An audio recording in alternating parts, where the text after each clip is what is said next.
الحمد لله نحمده ونستعينه ونستغفره ونعوذ بالله من شرور أنفسنا ومن سيئات أعمالنا من يهده الله وهو المهتد ومن يضلل فلن هادي له وأشهد أن لا إله إلا الله وأشهد أن سيدنا محمدا عبده ورسوله اما بعد۔ اللہ رب العزت کی تعریف ہے اور اللہ رب العزت کا شکر ہے کہ اس نے ہمیں ایک پھر نئی صبح دے دی اور عافیت اور توفیق دی کہ ہم اس کے گھر میں بیٹھے ہوئے اور ایک اہم فریضہ نماز فجر کا ہم نے ادا کیا۔ یہ سارا کچھ ہم نے اپنی قوت سے نہیں کیا بلکہ اللہ کی نظر رحمت ہے، تو اللہ کا کرم ہوا، تو اللہ تعالیٰ کی بڑائی ہے، اللہ تعالیٰ کے لیے ہی پاکی ہے جو جہانوں کا رب ہے۔ جتنے بھی عالمین ہیں اللہ ہی جانتا ہے کتنے، اللہ سب کو چلاتا ہے، اللہ سب کا نگہبان اور نگران ہے۔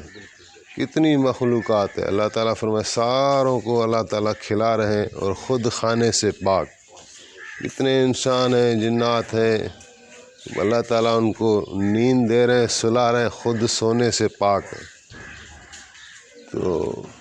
بے پناہ قوت کا مالک ہے اور اسی کی طرف ہمیں واپس جانا ہے۔ اسی نے ہمیں اس دنیا کے اندر بھیجا کسی مقصد کے لیے، اور پھر ہمیں ایک نہ ایک دن جانا ہے۔ دنیا میں انسان کا مذہب کوئی بھی ہو، لیکن اس میں کسی کو شک نہیں ہے کہ اس کو ایک نہ ایک دن یہ زندگی کو چھوڑنا ہے اور موت کے حوالے ہونا ہے۔ تو لہذا اللہ تعالیٰ نے انبیاء و رسول کو بھیجا کہ بھٹکی ہوئی انسانیت کو ایک راہ پر لگائیں، کیونکہ آخرت آنے والی ہے، یوم الحساب اللہ تعالیٰ نے رکھا ہے۔ تو جتنے بھی انبیاء تھے ان کی دعوت کا جو بیس تھا وہ یہی تھا، ایک تو اللہ کو پہچانے، لا الہ الا اللہ، کہ وہ رب ہمارا جو اپنی نشانیوں کے ذریعے سے عیاں ہے، ظاہر ہے۔ اللہ تعالیٰ کی متضاد اور مختلف صفات ہوتی ہیں۔ اللہ تعالیٰ کا ایک نام ظاہر ہے، اللہ تعالیٰ کا ایک نام باطن ہے۔ ظاہر یعنی نظر آنے والا، اور باطن یعنی نہ نظر آنے والا۔ تو اللہ تعالیٰ اپنی نشانیوں میں ظاہر ہے، ایک پتا، ایک درخت، ایک مٹی کا ذرہ، ایک ہوا کا جھونکا، ایک پانی کا قطرہ، جس چیز کو بھی نظر ڈالیں وہ گویا کہ اللہ کی نشانی ہے۔ اور پھر اللہ تعالیٰ نے انسان کو فرمایا کہ وفی انفسکم افلا تبصرون، کہ میری نشانیاں تیرے اندر موجود ہیں، تمہیں کیوں نہیں دکھائی دیتی ہے۔ انسان اپنے وجود پر غور کرے کہ کیسے یعنی اس کا پیدا ہونا ہے، کیسا بچپن ہے، کیسے پھر وہ جوان ہو جاتا ہے، پھر آہستہ آہستہ لوٹتا ہے، بوڑھا ہو جاتا ہے، وہ طاقت، وہ قوت کمزوری میں تبدیل ہو جاتی ہے، اور پھر دیکھتے ہیں کہ بھائی دم پرواز ہو گیا۔ انسان پورا ہمارے سامنے سالم ہے، وہ ساری چیزیں ہیں، ابھی کیا ہوگا کہ اس کی بھائی نہ ہاتھ حرکت کر رہا ہے، نہ کان سن سکتا ہے، نہ آنکھ دیکھ سکتی ہے، بابا نکل گئی وہ چیز۔ تو یہ سارا اللہ کا نظام ہے، اس کو سمجھانے کے لیے انبیاء و رسول آئے، اور آخر میں جناب نبی کریم رؤوف رحیم صلی اللہ علیہ وآلہ وسلم پر اللہ تعالیٰ نے اس دین کو مکمل کیا اور فرمایا الیوم اکملت لکم دینکم واتممت علیکم نعمتی ورضیت لکم الاسلام دینا، کہ اللہ تعالیٰ نے فرمایا کہ آج کے دن میں نے وہ دین مکمل کیا جس کی ابتدا حضرت آدم علیہ السلام سے ہوئی تھی، اور میں راضی ہو گیا تم سے کہ تمہارا دین اسلام ہو۔ لہذا یہ اکیلا ہی اللہ کی رضاؤں کا سبب ہے۔ جو اللہ کی مرضی کو چاہتا ہے اس کو اسلام کے علاوہ کوئی دروازہ نہیں۔ نبی کریم صلی اللہ علیہ وآلہ وسلم نے بھی فرمایا کہ یعنی کوئی جتنے بھی دروازے ہیں اللہ کے پاس جانے کے وہ سارے بند ہو چکے، وہ عیسوی ہو، وہ موسوی ہو، وہ داؤدی ہو، وہ ابراہیمی ہو، جتنے بھی راستے تھے، جتنی بھی شریعتیں تھیں وہ ساری بند ہو گئی۔ ایک ہی راستہ کھلا ہوا ہے، وہ ہے محمد رسول اللہ صلی اللہ علیہ وآلہ وسلم کی شریعت مطہرہ کا۔ جو نبی علیہ السلام پر کے نقشے پر چلے گا وہی کامیاب ہوگا۔ تو آپ علیہ السلام نے محنت کی، اور کتنا میدان آپ کو سخت ملا کہ آپ کا کلمہ لا الہ الا اللہ، نہیں ہے کوئی معبود، نہیں ہے کوئی رازق، نہیں ہے کوئی خالق، نہیں ہے کوئی قادر سوائے اللہ کے۔ تو یہ عرب جو تھے ان نے خانہ کعبہ میں 360 بت رکھے ہوئے تھے، بتوں کا سجدہ کرتے تھے، بتوں کو پوجتے تھے۔ ان کے لیے یہ آواز قابل قبول نہیں تھی، اس میں نفی تھی، پوری کائنات کی نفی ہے، بتوں کی نفی ہے، کوئی معبود نہیں سوائے ایک اللہ کے۔ تو وہ تو سالوں اور صدیوں سے ان بتوں کو پوجتے تھے، تو حضور کے دشمن بن گئے۔ لیکن آپ نے وہ ساری تکلیفوں کو سہتے گئے اور اپنا دین پھیلاتے گئے، اور پھر اللہ تعالیٰ کی مدد شامل حال تھی۔ تو آہستہ آہستہ آہستہ وہی خانہ کعبہ آپ کے زیر قدرت آ گیا، اور آپ نے اپنے مبارک ہاتھوں سے ان بتوں کو توڑا، اور 360 بتوں کو ذرا ذرا کر کے انہیں کافروں کے سامنے خانہ کعبہ سے نکالا گیا۔ تو اللہ تعالیٰ نے غلبہ دیا، اللہ تعالیٰ نے تسلط دیا۔ اور حضور علیہ السلام جب تبلیغ فرماتے تھے تو آپ کا یہ عام جملہ تھا کہ اگر تم میری تابعداری کرو گے تو دنیا کے اندر اللہ تعالیٰ تم کو عزت دے گا اور آخرت میں جنت دے گا۔ یہ حضور کا وعدہ ہر ایک کے ساتھ ہے، جو بھی اس دین کو مضبوطی کے ساتھ تھامے گا دنیا میں اللہ اس کو عزت دیں گے اور آخرت میں اس کو جنت دیں گے۔ تو پھر صحابہ کرام کی زندگی کو دیکھیں، کسی کی بھی زندگی کو لے لیں، پھر کس طرح ان کی زندگی پلٹی۔ نبی کریم صلی اللہ علیہ وآلہ وسلم کی پرورش، چونکہ آپ یتیم پیدا ہوئے، آپ نے اپنے والد کا مبارک چہرہ نہیں دیکھا، باپ بیٹے کی ملاقات نہیں ہے۔ بس اللہ تعالیٰ نے کو یہی منظور تھا، جب حضور علیہ السلام اپنی والدہ کی بطن اطہر میں منتقل ہوئے تو پھر حضرت عبداللہ جو ہے وہ حالت سفر میں ہی اللہ تعالیٰ نے ان کو بلا لیا، ابھی حضور علیہ السلام پیدا نہیں ہوئے تھے۔ پھر آپ کی ولادت کے بعد جو ہے آپ کی پرورش آپ کی والدہ کرتی رہیں، لیکن 6 سال کے آپ ہوئے تو بی بی آمنہ نے اجازت چاہی اپنے سسر سے جناب عبد المطلب سے کہ میں ان کے مدینے میں رشتہ دار بھی تھے، اور حضرت عبداللہ کے حضور کے والد کی قبر مبارک بھی ادھر تھی، تو فرمایا میں جا رہی ہوں تربت کی زیارت کر لوں۔ تو وہ وہاں گئیں، ایک خادمہ ساتھ تھی بی بی ام ایمن، اور وہاں جو ہے وہ 1 مہینہ رہی۔ حضور علیہ السلام کی عمر مبارک 6 سال کے قریب۔ وہاں سے جب واپس آ رہی تھیں راستے میں تو اللہ تعالیٰ نے حالت سفر میں بلا لیا، اور حضور 6 سال کے بچے، ان کے لیے پوری کائنات اپنی والدہ تھی، باپ کو دیکھا نہیں تھا، بہن تھی نہیں، بھائی تھا نہیں، یتیم اکیلا ہی۔ تو وہاں وہی ایک بی بی آپ کے ساتھ تھی۔ تو پھر آپ کی پالنا جو ہے پھر اپنے دادا نے کی، دادا 2 سال کے بعد ان کا بھی انتقال ہو گیا، تو پھر انہوں نے جاتے جاتے اپنے بیٹوں پر نظر ڈالی کہ حضور کو کس کے حوالے کروں، تو جناب ابو طالب کے حوالے کیا کہ اس کی پالنا کرنی ہے۔ حضور کی عمر 8 سال ہے۔ پھر انہوں نے بڑا ساتھ نبھایا نبی علیہ السلام سے۔ تو ان کے بیٹے تھے کون؟ عقیل، جعفر اور علی۔ حضرت علی کو تو سارے جانتے ہیں۔ تو نبی علیہ السلام نے جب یہ آغاز کیا، وحی آئی، تو آپ پر پہلے ایمان لے آئے جو شخصیتیں تھیں، ان میں آپ کی گھر والی بی بی خدیجۃ الکبریٰ، حضرت علی آپ کے ساتھ رہتے تھے، زید بن حارثہ آپ کے ساتھ رہتے تھے، یہ تو تینوں گھر کے افراد تھے، اور چوتھا حضرت ابوبکر صدیق تھا، اور 5واں حضرت بلال تھا، یہ شروع والے۔ تو آپ ایک جبل کے دامن میں حضرت علی کو کھڑا کر کے نماز پڑھ رہے تھے، نماز فرض تو بعد میں ہوئی تھی، لیکن پہلے دن جب وحی آئی تھی تو پہلے دن ہی جبریل امین نے وضو بھی حضور کو کروایا تھا اور نماز بھی پڑھائی تھی، تو نماز پہلے دن سے تھی۔ تو اب حضرت علی کو نماز پڑھا رہے ہیں، تو وہاں سے جو ہے وہ ٹہلتے ہوئے جناب ابو طالب آئے، اور ان کے ساتھ ان کے بیٹے تھے حضرت جعفر، وہ بھی آئے۔ تو حضرت جعفر نے ان دونوں کو دیکھا تو حیران ہو گئے، بولا باپ سے پوچھا یہ کیا کر رہے ہیں؟ تو ان کو پتہ تھا، انہوں نے کہا کہ جو تمہارا بھائی ہے محمد علیہ السلام، یہ ایک دین کے ساتھ مبعوث ہوئے ہیں، ان پر اللہ کا کلام نازل ہو رہا ہے، اور تمہارا بھائی علی اس پر ایمان لے آیا، اور میں تمہیں بھی وصیت کرتا ہوں کہ حضور کا بازو بن جا۔ تو ابھی حضرت جعفر کو پتہ نہیں تھا کہ حضور دعوت کس چیز کی دے رہے ہیں، دین کیا ہے، وہ کلام کیا ہے، کچھ پتہ نہیں تھا، لیکن محبت اتنی تھی اور اعتماد اتنا تھا کہ وہ نماز میں شامل ہو گئے۔ تو اللہ کے رسول جب نماز سے فارغ ہوئے تو ایک بھائی تھا پہلے، ابھی دیکھا دونوں بھائی موجود ہیں، تو آپ اتنے خوش ہوئے، آپ نے ہاتھ بلند کیا اور حضرت جعفر کے حق میں دعا کی کہ اللہ اس کو جو ہے نا جنت میں پر عطا فرمانا، نورانی پر، جس سے یہ اڑتا رہے۔ تو دعا قبول ہوئی کہ حضرت جعفر جنگ موتا میں شہید ہوئے۔ پھر کافروں نے اتنا زور دیا، اتنا مکے کے اندر حالات کو اتنا تنگ کر دیا کہ صحابہ کچھ آئے کہ یا رسول اللہ ہم مکہ چھوڑ کر ہجرت کرنا چاہتے ہیں، یہاں تو انہوں نے جینا ہمارا تنگ کر دیا ہے۔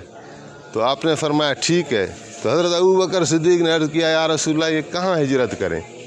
تو آپ نے فرمایا حبشہ ہجرت کریں، حبشہ کی مسافت تھوڑی ہے، بیچ میں سمندر کا راستہ تھا، اور فرمایا آب و ہوا وہاں کی اچھی ہے، اور وہاں کا بادشاہ بھی رحم دل ہے، تو آنا جانا بھی آسان رہے گا۔ تو مسلمان جو ہے وہ حبشہ ہجرت کر گئے، ان میں حضرت جعفر بھی تھے، حضرت عثمان بھی تھے، حضرت بی بی رقیہ بھی تھیں، لیکن یہ پھر حضرت عثمان والے واپس آ گئے تھے، حضرت جعفر وہاں رہ گئے۔ کافروں کو یہ تک اچھا نہیں لگا، انہوں نے کہا کہ یہ وہاں کیسے چلے گئے؟ تو آپس میں مشورہ کیا کافروں نے کہ کوئی بندہ ہو ہمارا ایسا جو بادشاہوں کی دربار میں آتا جاتا ہو، جس کو ایک بات کرنے کا سلیقہ ہو، وہ جا کے بادشاہ سے یہ لے آئے کسی طرح، تاکہ ہم ان کو پھر یہاں ظلم کا نشانہ بنائے۔ تو انہوں نے 2 بندے اپنے سلیکٹ کیے، ایک عمرو بن عاص، ایک عمارہ بن ولید، اور بادشاہ کے لیے ایک کھجور عدم نام تھا، وہ بہت مکے کی کھجور تھی، یا وہ بادشاہ کو پسند تھی، تو وہ بڑے اس کے پیکٹ لے کر، اور چپراسی سے لے کر وزیروں تک ساروں کو تحفے طوائف دیا تاکہ بادشاہ تک ہماری رسائی ہو۔ تو بادشاہ نے جب ان سے ملا تو ان کی عزت کی، اکرام کیا، اور تحفے بھی لیے، اور پھر پوچھا میرے لیے کوئی کام ہے؟ تو انہوں نے کہا کہ ہاں ہمارے کچھ بھائی ہیں وہ ہم سے ناراض ہو کر آپ کے اس میں پناہ میں لیے، آپ کے ملک میں، ہم ان کو واپس لینے آئے ہیں۔ تو بادشاہ نے پوچھا بھائی مسئلہ کیا ہے آخر؟ تو انہوں نے کہا کہ ہمارے پاس سے ایک شخص ہے جو پتہ نہیں جادوگر ہے کیا ہے، اس نے کچھ نئے دین کا اعلان کر دیا ہے، جس کی وجہ سے لوگ اس کے پیچھے ہیں، اور یہ یعنی ہمارے دین سے منحرف ہو کر ادھر آ گئے ہیں۔ تو بادشاہ نے کہا کہ میں ایسا کرتا ہوں کہ ان کو بھی بلاتا ہوں، آپ بھی موجود رہیں اور باتیں کریں، مجھے جو پھر سمجھ میں آیا میں پھر فیصلہ کروں گا۔ ان کا ٹھیک ہے۔ تو وہ مکے والے صحابہ کرام، کچھ صحابیاں عورتیں بھی تھیں، وہ ستائے ہوئے تھے ظلم کے، ابھی مشکل سے تھوڑی آرام کی سانسیں لی تھیں ادھر، تو بادشاہ کا آ کے پیغام آیا کہ بھائی دربار میں حاضری ہے، اور یہ مسئلہ ہوئے۔ تو ان کے لیے ایک بہت پریشانی ہو گئی کہ بادشاہ عیسائی تھا، لیکن پتہ نہیں کیا ہمارے حق میں فیصلہ کرے گا۔ تو ساروں نے مشورہ کیا، اور اپنا متکلم جو ہے وہ جناب جعفر طیار کو مقرر کیا کہ بات آپ کرنا۔ تو چلتے سارے ہیں، تو ٹھیک ہے۔ تو یہ حضرت جعفر جب ان کی دربار میں آئے اور صحابہ کرام، تو اس وقت بادشاہ جو بھی ہوتا تھا اس کو سارے یوں تعظیم کا سجدہ کرتے تھے رکوع کی حالت میں، پھر جا کے کھڑے ہوتے تھے، لیکن یہ مسلمان آئے تو یوں سیدھے کھڑے ہو گئے۔ تو اس پر ان کو موقع مل گیا، قریش جو لینے آئے تھے، تو قریش نے کہا دیکھیں بادشاہ سلامت، ان لوگوں کو تو بادشاہ کا بھی ادب نہیں ہے، دربار کا ادب نہیں ہے۔ تو حضرت جعفر نے کلام شروع کیا، اللہ تعالیٰ کی حمد و ثنا کی، اور فرمایا کہ نبی کریم صلی اللہ علیہ وآلہ وسلم نے ہمیں یہ تعلیم دی ہے کہ سجدہ صرف ایک اللہ کا ہے، اللہ کے سوا کسی کا سجدہ نہیں ہے، اس لیے ہم نے وہ تعظیمی سجدہ نہیں کیا اور نہ کریں گے کسی حالت میں بھی۔ تو نجاشی بادشاہ بھی عالم تھا اپنا توریت کا اور انجیل کا، تو وہ کہنے لگا کہ یہ سچ کہتا ہے۔ تو پھر بادشاہ نے کہا کہ یہ قریش کے لوگ ہیں، آپ کے اپنے رشتہ دار ہیں، یہ آپ کو لینے آئے ہیں، تو آپ کا کیا خیال ہے؟ تو حضرت جعفر نے کہا کہ بادشاہ سلامت، آپ ان سے پوچھیں کہ ہمیں کیوں لینے آئے، ہم نے کیا ان کا کوئی قتل کر کے ہم بھاگ آئے ہیں، ہم نے کوئی ان کی چوری ڈاکو کر کے ہم وہاں سے بھاگ آئے ہیں، یا کوئی اور ہم نے فساد برپا کیا ہے، یہ ہمارے پیچھے کیوں آئے؟ تو عمرو بن عاص نے کہا کہ نہیں نہیں، یہ ہمارے بھائی ہیں، نہ انہوں نے چوری کی ہے، نہ خون کیا ہے، نہ فساد کیا ہے، نہ ہمارا کوئی ان پر اور دعویٰ ہے، بات بس اتنی سی ہے کہ انہوں نے ایک نیا دین اختیار کیا ہے جس سے ہماری قوم کا شیرازہ بکھر رہا ہے، اور ہم جہاں یکجا تھے، ایک قوت تھے، وہ ہماری قوت ٹوٹ رہی ہے۔ ہم چاہ رہے ہیں کہ ان کو واپس لے جائیں گے، یہ ہمارے دین میں آ جائیں، وہی ہمارا قوت اور وہی شان برقرار رہے۔ تو حضرت جعفر نے کہا کہ یہ بات صحیح نہیں کرا، ہماری کون سی قوت، ہماری کون سی شان، ہم تو دنیا کے گرے پڑے لوگ تھے جن میں ہر معاشرے میں ہر برائی تھی، 360 بتوں کا سجدہ کرتے تھے، شراب، جوا وغیرہ وغیرہ۔ تو ہم میں ایک اعلیٰ نسب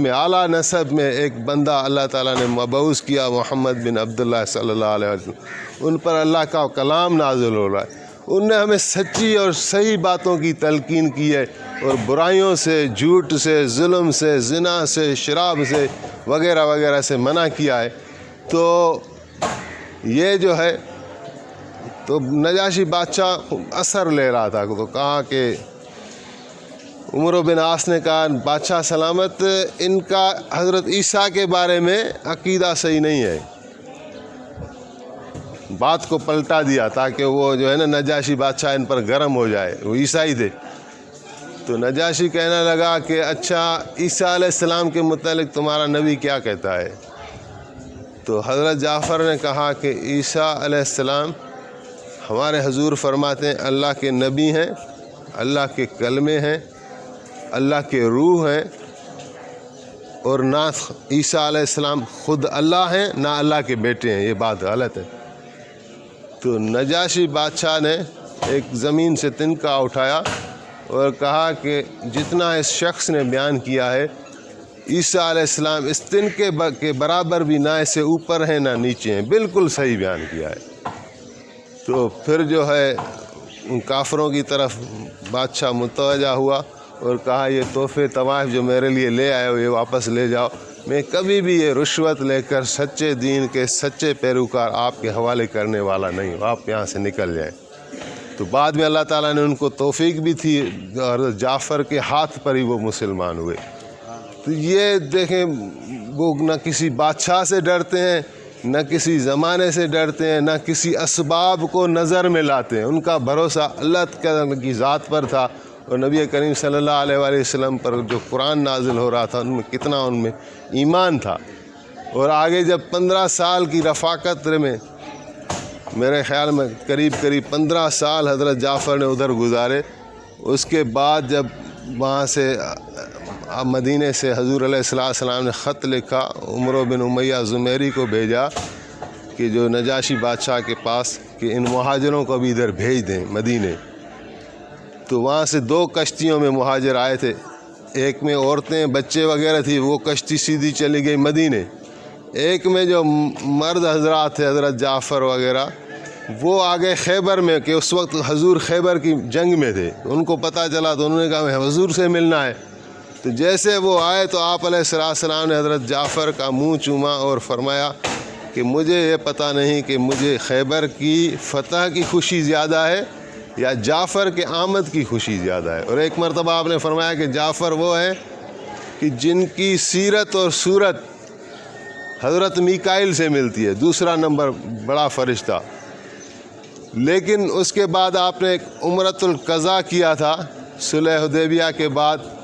صلح حدیبیہ میں عمرہ نہ ہو سکا، قریش نے کہا تھا اب اگلے سال آنا، تو وہی عمرہ جس کی نیت آپ نے صلح حدیبیہ کے وقت کی تھی اس کو آپ نے قضا کیا تھا، تو اس میں حضرت جعفر بھی آپ کے ساتھ تھے۔ لیکن اگلے سال 8 ہجری میں جب موتا کا میدان لگ رہا تھا تو اس جعفر سے کتنی محبت تھی، کتنی قرابت تھی، لیکن آپ نے اپنے ہاتھوں سے روانہ کر رہے ہیں، اور ساتھ آپ فرما رہے ہیں جھنڈا زید بن حارث کو دیا، فرمایا یہ شہید ہو جائے گا تو جھنڈا جعفر ابن ابی طالب لیں گے، جعفر بھی شہید ہو جائے گا تو جھنڈا عبداللہ بن رواحہ لیں گے، اور عبداللہ بھی شہید ہو جائے گا تو پھر آپ لوگوں کو اختیار ہے اپنا امیر مقرر خود کر لینا۔ تو ایک یہودی کھڑا تھا، اس نے کہا اگر آپ کا نبی سچا ہے تو یہ تینوں ضرور شہید ہوں گے، کیونکہ نبی جو کہتے ہیں وہ ہو جاتا ہے۔ تو زید کو کہا تم واپس نہیں آؤ گے، تو زید نے کہا تم ہمیں کیا شہادت سے ڈراتے ہو؟ شہادت تو ہمارے لیے سعادت ہے۔ تو پھر موتا کا میدان گرم ہوا، جنگ لگ گئی، لڑائی شروع ہوئی۔ آپ ادھر مدینے میں بتا رہے ہیں کہ موتا میں یہ ہو رہا ہے، یہ ہو رہا ہے، اور حضرت جعفر تو اتنی بے جگری کے ساتھ لڑے کہ آپ کے پاس جھنڈا تھا تو جھنڈے پر سارے حملہ کرتے تھے، تو آپ کا ایک رومی نے وہ بازو کاٹ دیا، تو آپ نے وہ جھنڈا گرنے نہیں دیا، دوسرے بازو میں پکڑ لیا تو دوسرا بازو بھی کاٹ دیا، حتیٰ کہ آپ ان کی بھیڑ میں تھے تو ایک رومی نے آپ پر ایسا وار کیا جس سے آپ کا جسم مبارک 2 ٹکڑوں میں ہو گیا اور آپ شہید ہو گئے، اور حضور علیہ السلام کے آنسو مدینے میں بہہ رہے ہیں۔ آپ بتا رہے ہیں کہ جعفر کا ایک بازو کاٹا گیا، دوسرا بازو کاٹا گیا۔ حضرت عبداللہ بن عمر کہتے ہیں میں بھی اس جنگ میں تھا، تو میں نے حضرت جعفر کے لاش کو دیکھا تو 90 زخم تھے، وہ سارے کے سارے سینے پر کھائے ہوئے تھے، وہ کبھی پلٹ کر دیکھنے والے نہیں تھے۔ اور رسول اللہ نے فرمایا کہ جنت کے ہم 7 سردار ہیں، فرمایا حمزہ، پھر فرمایا میں، حمزہ، جعفر، علی، حسن اور حسین، یہ اہل بیت اطہار، ان سے اتنی محبت۔ لیکن آپ کا مقصود اپنے دین کا تھا کہ وہ کسی طرح یہ عالم میں پھیل جائے، پوری انسانیت میں پہنچ جائے، اس کے لیے اگر جو کام آ جاتا ہے تو اس میں اس کے لیے سعادت ہے، کیونکہ دنیا ویسے بھی چھوڑنی ہے۔ امام حسین علیہ السلام نے فرمایا کہ جب جسم ہے موت کے لیے، مرنا ویسے بھی ہے، تو شہادت کیوں نہ ہو؟ تو آج ہم سے کیا مطالبہ ہے؟ ہم خالی 5 وقت کی نماز پڑھ لیں، ہمارے لیے تو لڑائیاں نہیں ہیں، وہ سختیاں نہیں ہیں، وہ بھوک نہیں ہے، وہ تنگی نہیں، وہ بیماری نہیں۔ اللہ تعالیٰ نے کتنی آج وسعت دے دی ہے، ایک عام آدمی کو بھی کتنی سہولتیں ہیں۔ کل بھی بات ہو رہی تھی کہ یہ جو ہم بجلی کا خالی سوچ رہے ہیں تو اس کو بھی 100 سال 125 سال لائٹ آئی ہے، اس سے پہلے تو یہ بھی چیزیں نہیں تھی۔ تو آج کے دور کا جو عام مسلمان ہے اس کو جو اتنی سہولتیں حاصل ہیں، پچھلے زمانے میں کسی بادشاہ کو بھی نہیں تھی۔ تو خالی مطالبہ کیا ہے؟ لا الہ الا اللہ محمد رسول اللہ پڑھ لیا، تو اس کے بعد جو ہے اسلام کے ارکان، نماز ہے، روزہ ہے، زکوٰۃ ہے، حج ہے۔ زکوٰۃ حج بھائی اس پر ہے جس کے پاس طاقت ہو، مال ہو، اور روزہ صحت مند پر ہے، وہ سال میں 1 مرتبہ ہے۔ باقی ہماری آزمائش جو ہے وہ نماز میں ہے، نماز کو پکڑ لیں، مضبوطی کے ساتھ پکڑ لیں۔ اللہ تعالیٰ نے نمازی کا عہد لیا ہے کہ میں اپنے عہد سے، اپنی ذمہ داری سے اس کو جنت میں داخل کروں گا۔ تو مسلمان امت جو ہے آج یہ سبق بھول گئی ہے، دین کا قدر ہم سے نکل گیا ہے کہ کتنی یہ عالیشان چیز ہے، اس کا ایک ایک لمحہ جو اگر دین میں، حضرت علی نے فرمایا کہ جو دنیا کے خاطر بہت سارا مال، اسباب، طاقتیں، دولتیں جمع کر دیتا ہے، لیکن وہ اس شخص جیسا نہیں ہو سکتا جس نے تھوڑا بھی دین کے لیے کر لیا ہے۔ دین اور دنیا کا مقابلہ نہیں ہے، دنیا ختم ہونے والی ہے اور دین ہمیشہ باقی رہنے والا ہے۔ تو اس کے لیے محنت کی ضرورت ہے، اور یہ جو نقل حرکت ہو رہی ہے یہ اس لیے ہو رہی ہے کہ اللہ تعالیٰ نے اس جماعت کو اٹھایا ہوا ہے، نیک لوگوں کو اٹھایا ہوا ہے، وہ انسانیت کا درد لے کر پوری دنیا کے اندر پھر رہے ہیں، گاؤں میں، شہروں میں، حتیٰ کہ ہر جگہ یہ صدا اور آواز دے رہے ہیں، اور اللہ تعالیٰ اس کے بدلے میں زندگیوں کو پلٹ رہے ہیں۔ ہم دیکھ رہے ہیں کہ کیسے کیسے لوگ تھے۔ مولانا صاحب بتا رہے تھے، آخری واقعہ بتاتا ہوں، تو وہ بتا رہے تھے ہمارے کسی 3 اشخاص ایک کلب میں چلے گئے، یورپ کا کوئی واقعہ ہوگا، تو وہاں وہ دیکھا کوئی مسلمان ہے، پوچھتے ہیں کہ دعوت یہ، کیونکہ ہر ایک کو نہیں دیتے، کہتے ہیں مسلمان ہو، تو کوئی ایک آدھ نے کہا، وہ نشے میں بالکل دھت تھا کہ ہاں میں مسلمان ہوں، اور اندر جو ہے وہ ننگی ڈانس ہو رہی ہے، لیکن ایک بندے کو گاڑی میں بٹھایا تھا ذکر کے لیے، اور 2 بندے اندر چلے گئے، بھائی اب دعا کرنا، تو وہ کہہ رہا ہے میں مسلمان ہوں، تو اس کو دعوت دینی شروع کی، ادھر سے میوزک چل رہا ہے، تو وہ نشے میں سن نہیں رہا، تو وہ عورت وہاں جو ایک یعنی بغیر کپڑوں کے ڈانس کر رہی ہے، وہ ان کو دیکھ رہی کہ یہ لباس، یہ نورانی چہرے، یہ اندر آئے، ایک بات کیا کر رہے ہیں، وہ کہہ رہی مجھے بتایا، تو بولا اس کو کوئی، بولا تم اپنا کپڑا وپڑا پہنو کچھ، پھر اس کو اس سے بات کی، تو اللہ کی کرم نوازی ہے، اللہ تعالیٰ کا فیض ہے، جس پر فرمایا یہ اللہ کا فضل ہے، جس کو چاہے، تو وہ نقد مسلمان ہو گئی، اور اس کی ایسی زندگی بدلی۔ وہاں پھر اسلامک سینٹر ہوتے ہیں، ان سے رابطہ کروایا اور اس کو راہ پر لگا دیا انہوں نے۔ تو اسلامک سینٹر میں ایک مرتبہ اسی لڑکی کا فون آیا، بولا آج میں پردے میں برقعے میں کہیں جا رہی تھی، تو میرا یہ ایک آستین کسی چیز میں آ گیا، جس سے یہ آستین کھل گئی اور میرا بازو ظاہر ہو گیا، تو میں یہ پوچھنا چاہتی ہوں کہ اس سے میں دوزخ میں تو نہیں چلی جاؤں گی؟ لوگوں نے یہ دیکھ لیا، تو وہ کہاں عورت وہی جو اس طرح یعنی پبلک میں ناچتی تھی، گاتی تھی، پھر کہاں اس کی زندگی پلٹی۔ تو زندگیاں بدل رہی ہیں، تو اسی میں میرا حصہ بھی ہو جائے، آپ کا حصہ بھی ہو جائے۔ یہ قدم بہت مبارک ہیں، اللہ کے رسول نے فرمایا کہ منک برت قدمہ فی سبیل اللہ حرمہ اللہ علی النار، کہ جس نے اپنے یہ 2 قدم مٹی میں گرد آلودہ کیے اللہ کے راستے میں، تو اللہ تعالیٰ نے اس کو جہنم پر حرام کر دیا، یہ جہنم میں جا نہیں سکتا۔ تو میں بھی جہنم سے بچ جاؤں، تمام انسانیت جہنم سے بچ جائے، اسی کے لیے میرا بھی انشاءاللہ ارادہ ہے 40 دن سے روزے، آپ کا بھی